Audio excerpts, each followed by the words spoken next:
Hi everyone, welcome to another Life with Fenice. I am your host, Fenice Irving, and it is a pleasure to come to you today. I am here in another location, but we have got to do with what we have, right? So, welcome one and all for those who are joining us for the first time. I am Venice Irving, and I will be here talking to our guest speaker, Mrs. Taneka McKoy Phipps. If you have been following the news, you will know that she is a Blackboard community educator. She's going around in the different communities, teaching our children and using the community as a great resource space where she can use the blackboard on the wall and put the work on the wall so that the parents and the students come to see what's going on. They take the information down, they do homework, she marks the homework, and she treats them as if they're in her class. I saw a video of her that was sent around by the UNICEF, and I was intrigued and inspired. So I got in touch with Mrs. McKoy Phipps, and she has agreed to come on in. Thank you, Marie. Hi, Marie. Welcome, welcome. So she has agreed to come on in onto this platform to talk about what has inspired her to do this great venture.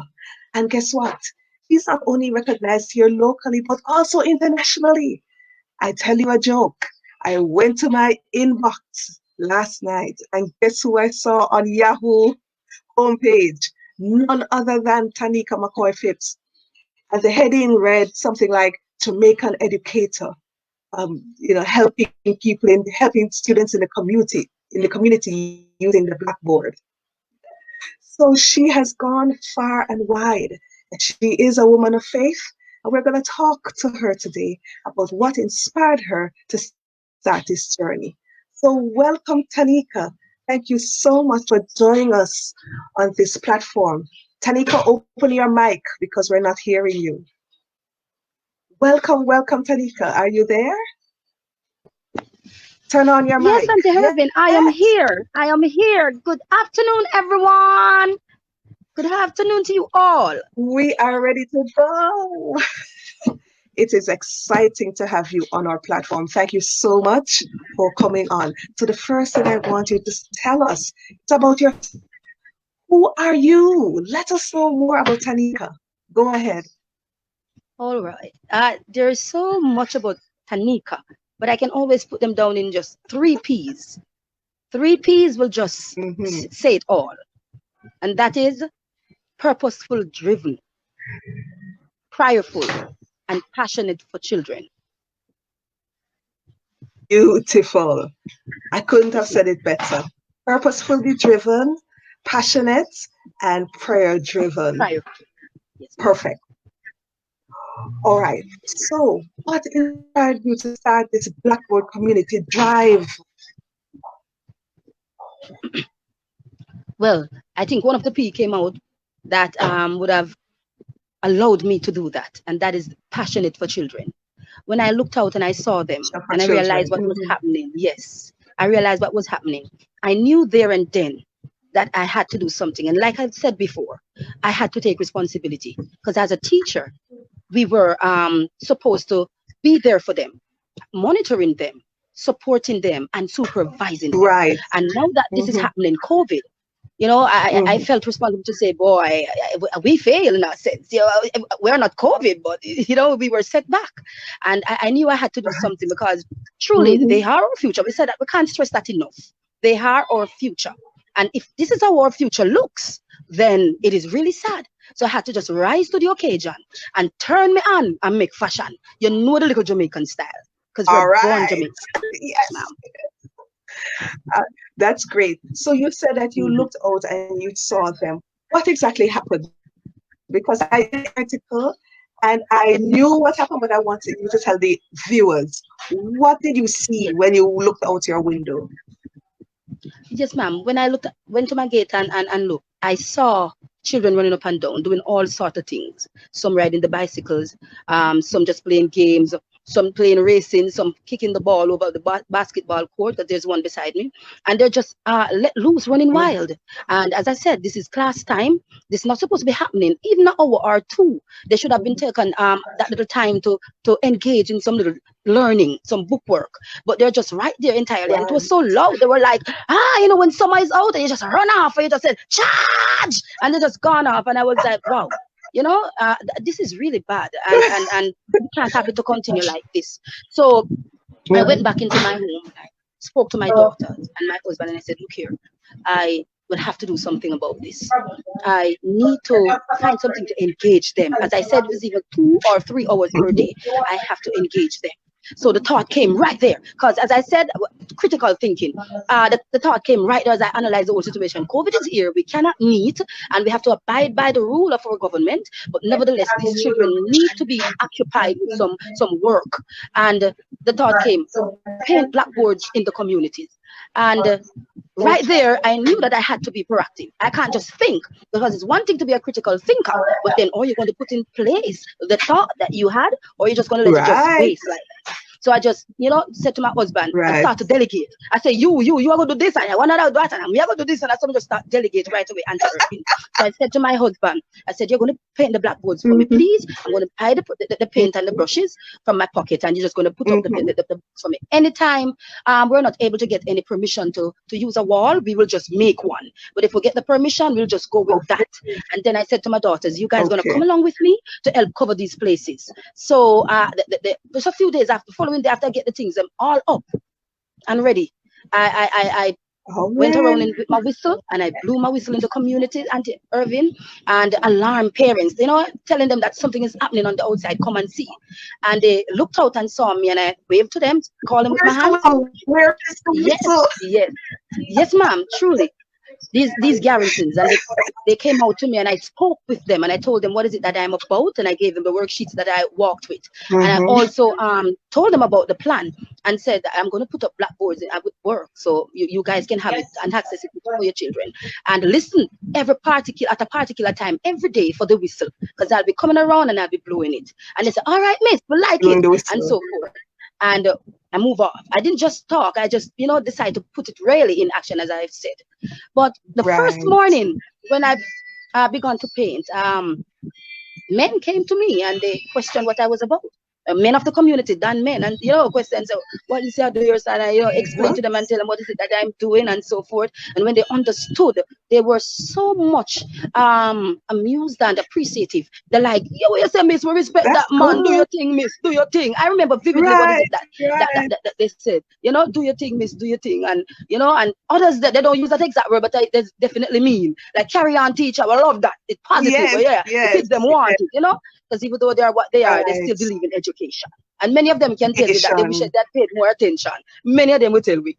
So Auntie Irving, I began doing it, and I felt a little bit more encouraged, because we get to go ahead, not only from the wall people, but from the men who, claim that them are well-off places. And parents passed and they saw me.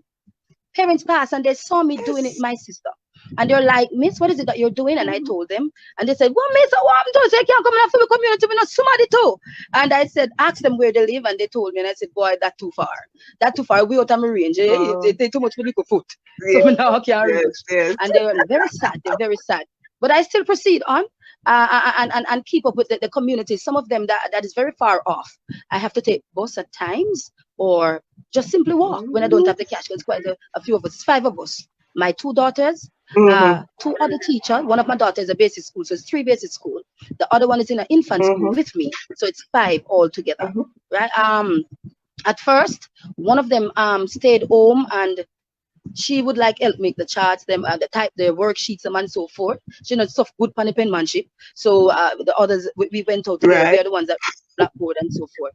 But I was mindful this time to remember her and so forth. And I tell you, Auntie Irving, it was a blessing.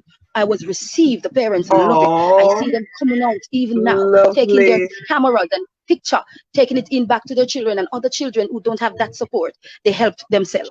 They came out and they write off the board, and I reminded them social distancing, children, social distancing, don't stand up too close. Although by the time we talk and gone, we know them go back. But anyway, I feed them situation that I feed them community, and they said necessity over risk, and that is what I said. And that is the reason why I went out every day. Necessity over risk. It's not good. I'm afraid of COVID. And every day I pray, I say, Lord God, keep me and guide me. But you know it has to happen.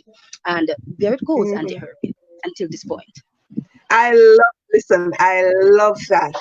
That sounds like a good testimony, especially when you said you started writing on the walls in the community, and the done men came out and asked what you were doing, and they said, "Oh, true teacher, yes, tell me to go on, you." And I love the fact that you said that some of these men would really say and really confess that if they had only learned a little bit more when they were in school, they probably would have been a different path.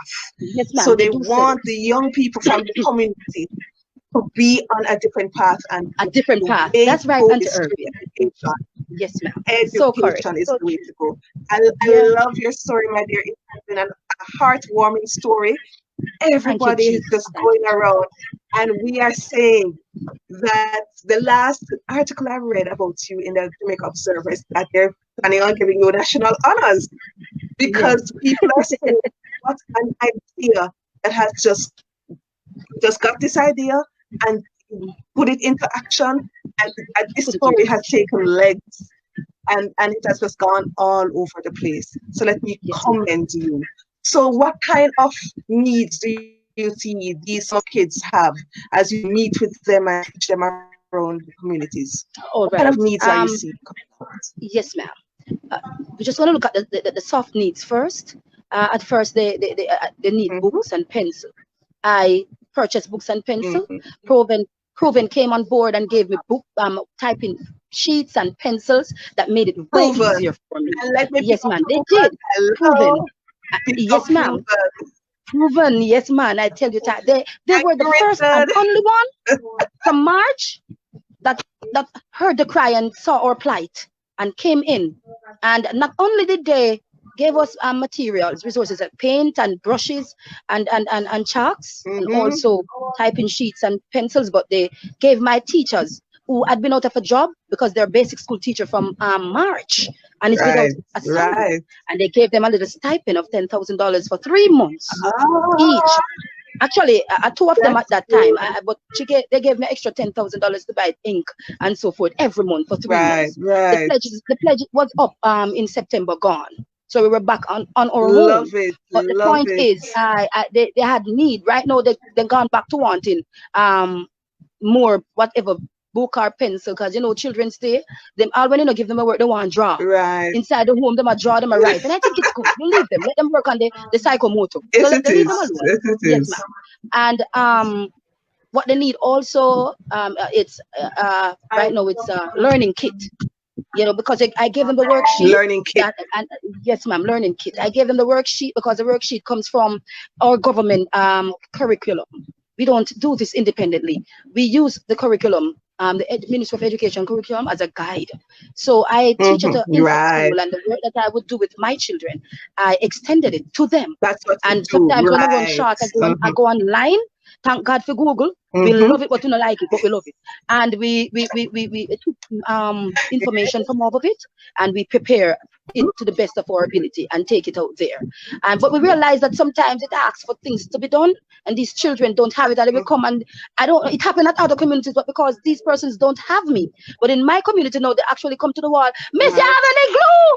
You have any crayon? And I said them ask me for all these little things. So I realized, oh God, if I could get the help to get the learning kit now, package a little crayon, pegboard, glue, paper glue, coloring book, counters, coloring book, to give to them while they're at home right now, because it is true that we cannot go out now. Right now, government is on a low where COVID is, and we want to maintain that. But while we are having these children in the cracks, we still have to reach them right where they are and still ensure that nobody's left behind. They are still being catered to.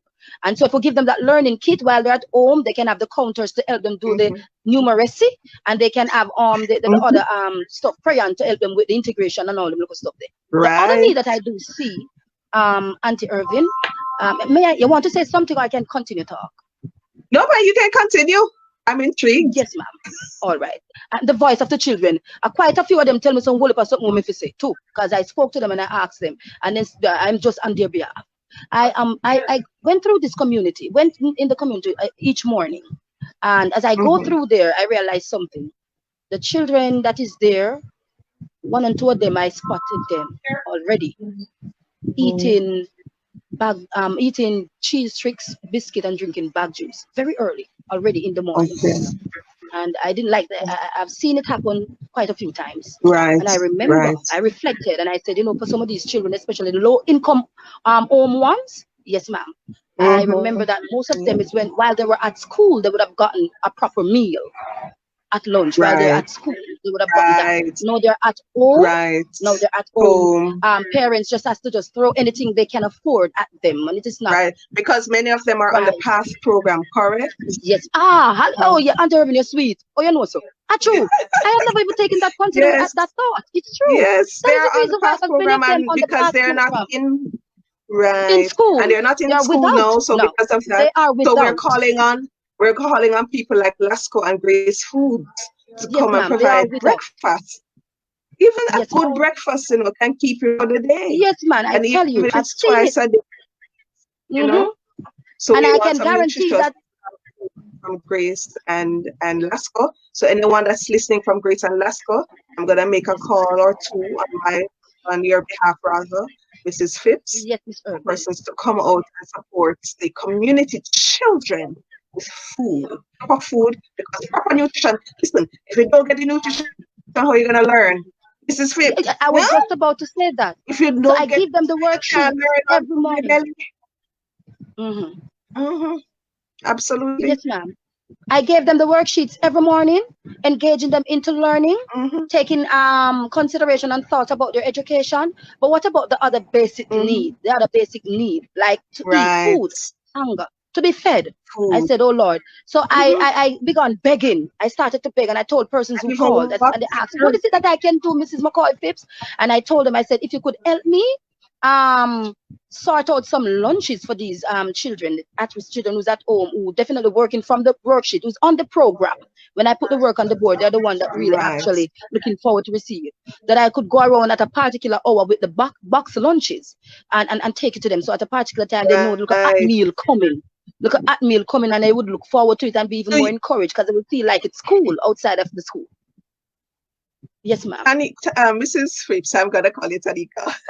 Do you have a register? No, do you have like a list of students that regularly come and participate? Yes, ma'am. In the thing, so you have a register. Yes. And yes, ma'am. You have contact information for those students. Contact information for some of them, not all. Some, okay. Yes, ma'am.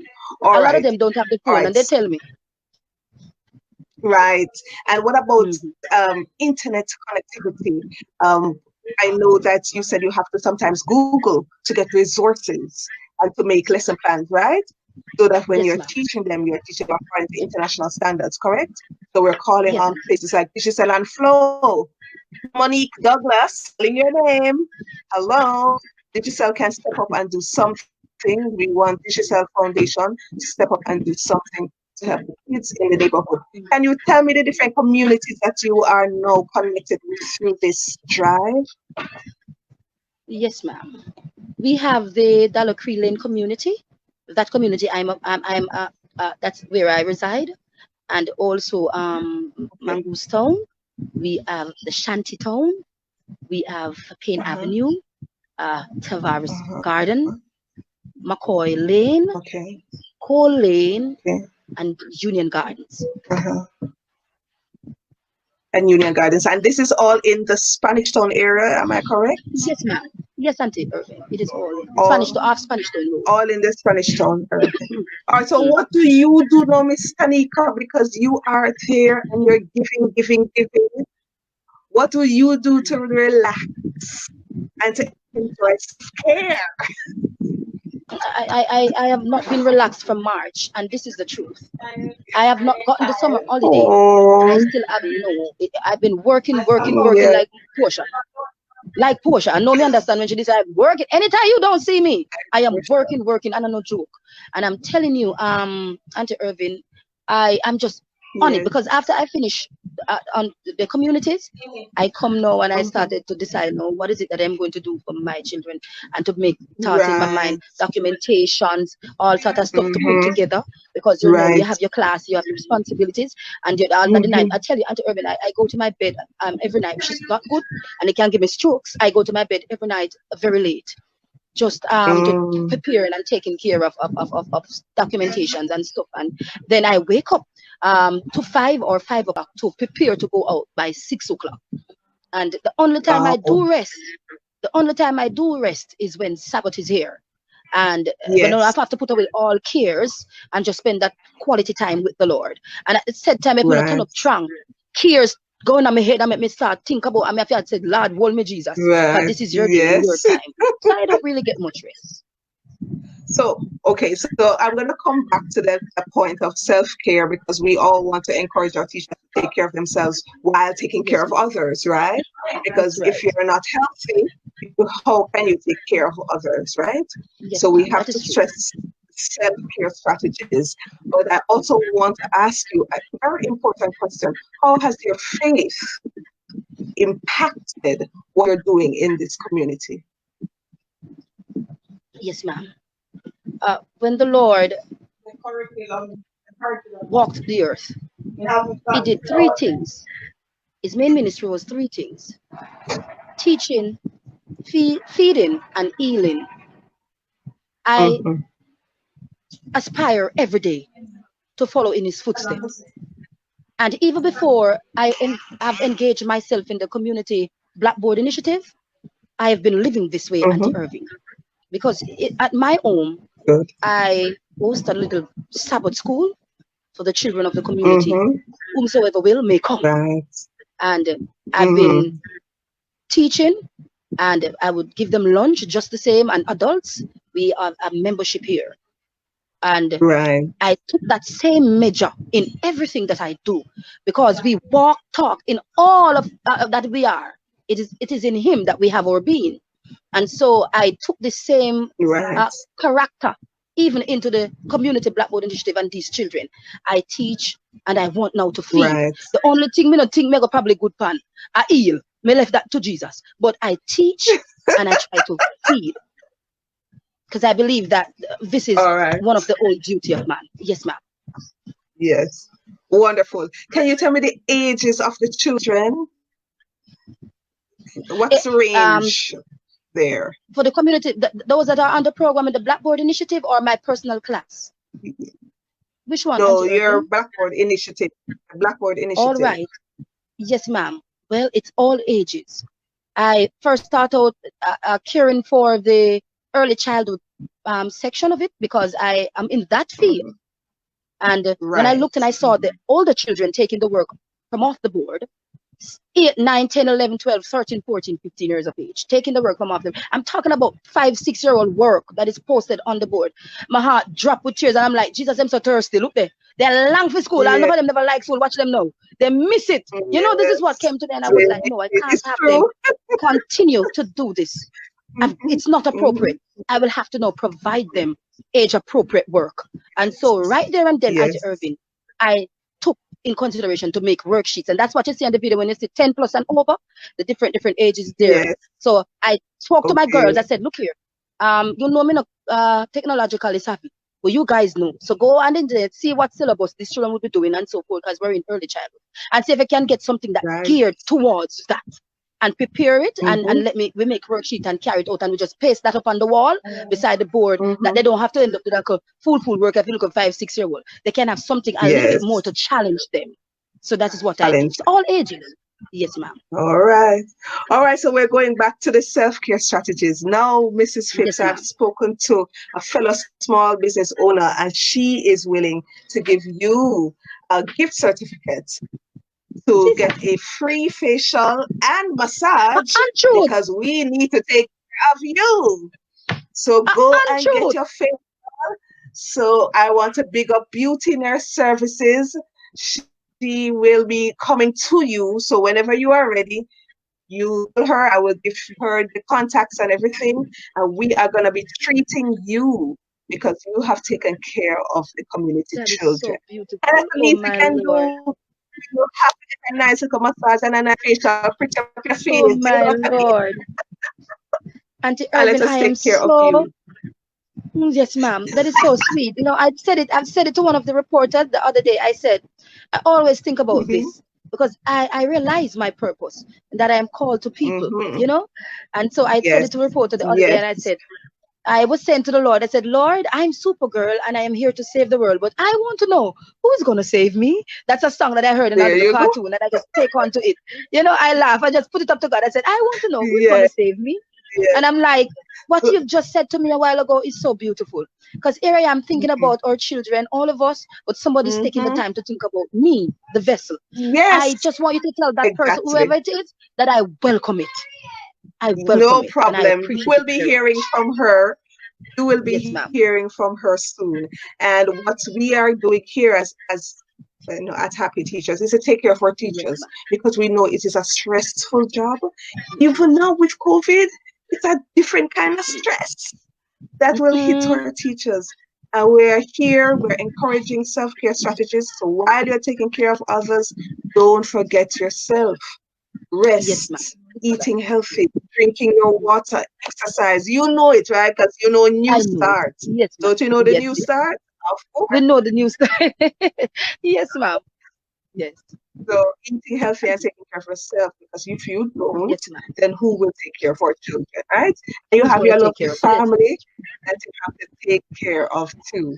All right? So I'm gonna wrap up here. It is just a short interview, but ladies and gentlemen, boys and girls who are viewing, you will see Mrs. Phipps back with us at our Christmas bonanza. We'll be having a Christmas award ceremony, and she is going to be our guest speaker.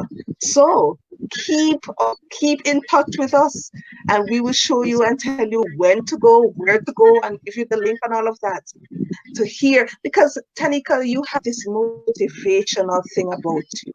You are called for a purpose, and I spoke to you and told you that on the phone. So there is a reason for this.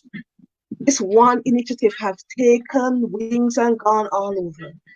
And I'm glad that you're getting the recognition that you so deserve.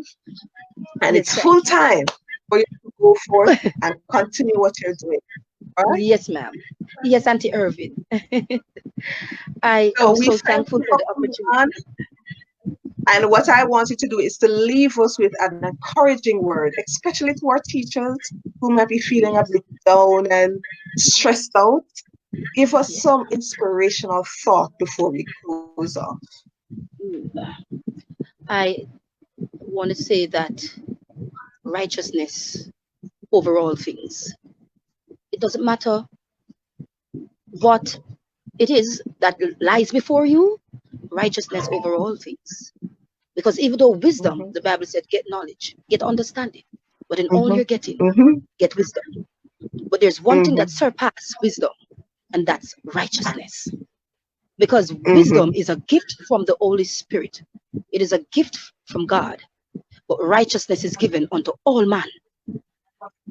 All man, bless the name of the Lord. And we must indulge in that, ignite it, and display it all over the land so that the Lord can be pleased. I know that there are many teachers out there that is doing so much that has been extraordinary. We don't hear about them. We don't know about them. I never thought anyone would have heard about me, especially in this manner. The only thing I believe to a point was that somebody would see me and see the good work that I'm doing, and eventually they would just buy me some ink. That was not art. Just a little ink. It'll go off a little ink, and the ink expensive, right? But look at what the Lord has done. But nevertheless, I know that many teachers are out there doing wonderfully. Some persons are doing exceptionally, and some help both financially or emotionally these kids that has been put aside because of COVID. So I just want you to know that whether or not you've been acknowledged or recognized for it, continue to do it, and whatever you do it as unto God, because He is a God that is a rewarder of every good work. And while it is that we do our things in secret, He will reward us openly. Hallelujah. He will reward us openly. And so because we know that, we will continue to strive and work towards God. I've often said to my teachers that helped me, let us dance before heaven. Let us perform before heaven, because He is the one that will look down. And if He is pleased, He will act. And when God is pleased, He acts. Praise the name of the Lord. And my teachers out there, you just be encouraged. You continue to stand strong and stand faithful and have that passion for the children, because they are our future, and they're going to be the one that is going to take the baton from us. And when we are finished, we're going to pass it on to them, and they will run the relay to the end. So let us continue to hold them while we can, and not to be weary in well-doing. Now, this is a 21st century era, so we've got to get 21st century. Just let me just say this quickly, Mr. Irvin, before we leave. Sure. Our Prime Minister, he is taken in consideration, and I applaud that, and I appreciate that, and that is beautiful, that we are entering into the 21st century. And so us teachers have to become 21st century teachers. Bless the name of the Lord. Me and one of them want to really so good on that, but me know I forgot to take time get there.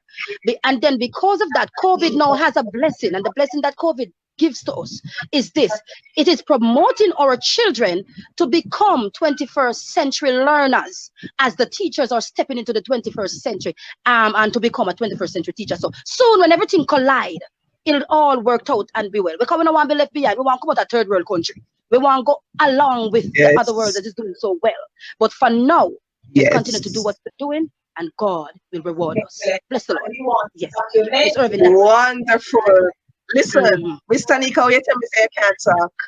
You tell me you want me to nick up them and knock, Mrs. You want me to nick up them and knock, but me have to just do what me have to do and allow the Lord to use me. That's right. That's right. That's good. Listen, that was an encouragement and a half.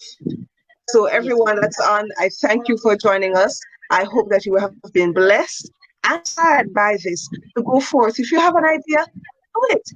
Even if you don't get recognized, because that's not a reason for you to do it. It's just to help someone. So each one.